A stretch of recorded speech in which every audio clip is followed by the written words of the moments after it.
सीजेपीचे अभिजित दिपके यांनी राजकारणात उतरण्याची इच्छा नसल्याचं स्पष्ट केलंय। संघटना विस्ताराचा पुढील रोडमॅप आणि देशभरात काम कसं वाढवायचं यावर बैठकीत चर्चा होणार असल्याचं त्यांनी सांगितलंय। झारखंडमधील विद्यार्थी आंदोलनाला सीजेपीचा पूर्ण पाठिंबा असणार आहे। आंदोलनाला समर्थन देण्यासाठी झारखंडला जाणार असल्याचं दिपके यांनी सांगितलंय। राजकीय पक्षांच्या सध्याच्या परिस्थितीवर टीका करताना त्यांनी ईडी आणि सीबीआयच्या वापरातून पक्ष फोडले जात असल्याचा आरोप केलाय। लोकशाहीच्या रक्षणासाठी राजकीय पक्षांच्या पलीकडे जाऊन सर्वांनी एकत्र येण्याची गरज असल्याचं त्यांनी म्हटलंय। बैठकीत मीडिया, नगरपालिका, बेरोजगारी आणि E20 या विषयांवर चर्चा होणार आहे।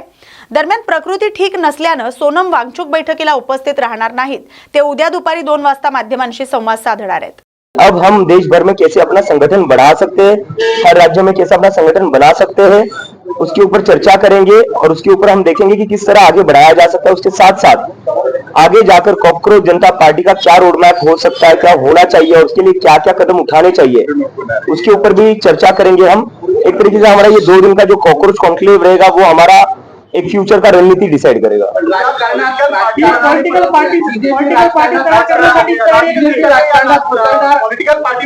आप लोग क्या चाहते हो? बीजेपी राजकारणात उतरणार आणि आतापर्यंत टीव्ही इश्यू होते त्यासोबतच ती उडी पण घेऊ शकतात पॉलिटिकल मध्ये, असाही चर्चा आहे। काय नेमकं मला वाटतं आम्ही तर विचार करत नाही, पण मीडियावाल्यांना खूप एक्साइटमेंट आहे आम्ही पॉलिटिकल पार्टी सुरू करावी।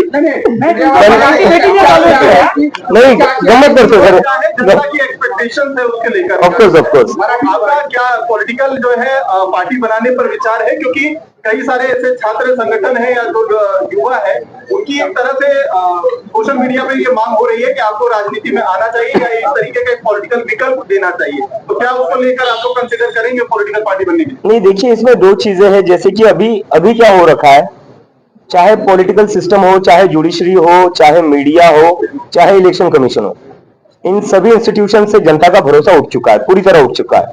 और जो हमारे मूवमेंट को सपोर्ट मिला था वो सिर्फ एजुकेशन तक लिमिटेड नहीं रहा था। जैसे जैसे आंदोलन बढ़ा वो इन सारे इंस्टीट्यूशन के ऊपर जो भरोसा कम हुआ है जनता का, वो गुस्सा दिख रहा था। जंतर मंतर पर दिख रहा था, मुंबई में दिख रहा था, बंगाल में दिख रहा था, चेन्नई में दिख रहा था, देश भर में दिख रहा था।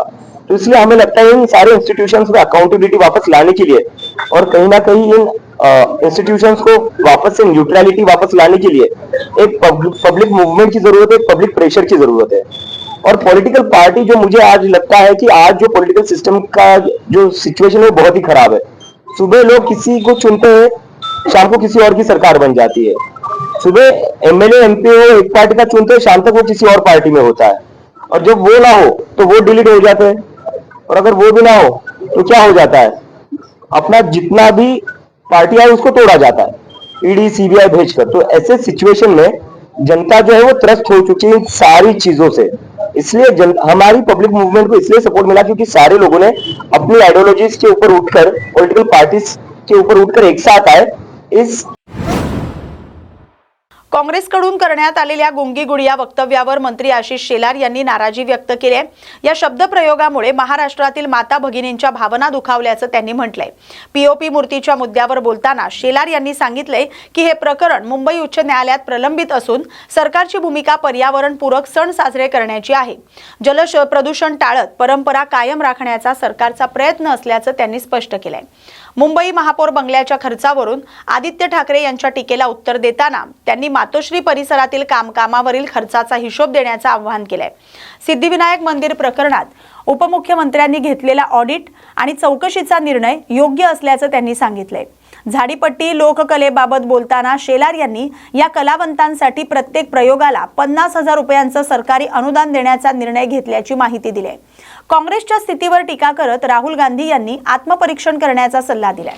महाराष्ट्रामध्ये लोककलामध्ये 5 लोककला आणि त्या 5 लोककलांना भांडवली अनुदान आणि प्रयोगात्मक अनुदान देण्याचा निर्णय झाला होता। तो निर्णय अपुरा वाटल्यामुळे किंवा आवश्यकतेनुसार त्यात बदल करण्याची आवश्यकता असल्यामुळे माननीय देवेंद्र फडणवीसांच्या निर्देशानुसार आता अन्य लोककलांचा समावेश त्यात केला, महत्त्वाच्या लोककलांचा समावेश केला, ज्यामध्ये झाडीपट्टी ही विदर्भातली आपली लोककला जी आहे त्यालाही आता शासनाने निर्णय घेतलाय की प्रयोगात्मक अनुदान देणे म्हणजे झाडीपट्टी साठी आणि या लोककलेसाठी काम करणाऱ्या कलाकारांना, आयोजकांना हे प्रयोग करताना सरकारी अनुदान 50,000 रुपये प्रत्येक प्रयोगानुसार मिळणार हा निर्णय आपण केला आणि आपल्यातली ही जिवंत प्रथा परंपरेनुसार असलेली नैसर्गिक कला वृद्धी जतन संवर्धनाचं काम माननीय देवेंद्र फडणवीसजींच्या नेतृत्वात